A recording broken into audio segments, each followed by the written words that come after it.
மொத சுவாமிகிட்ட போனதுலேருந்து இப்போ வரைக்கும் எத்தனையோ அனுபவங்கள் நிறைய இருக்குது.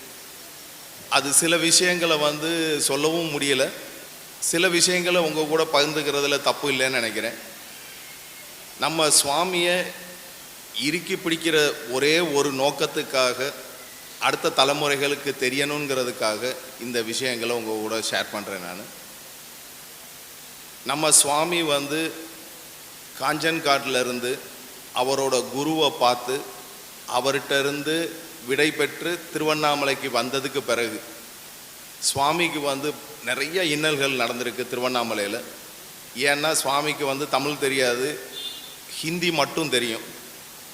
அப்போ திருவண்ணாமலை சைடில் ரொம்ப ஹிந்தி எதிர்ப்பு பிரச்சாரங்கள் நிறைய இருந்தனால, இவர் ஒரு வடக்கத்தியர் அப்படிங்கிறதுனால இவருக்கு ஏகப்பட்ட தொந்தரவு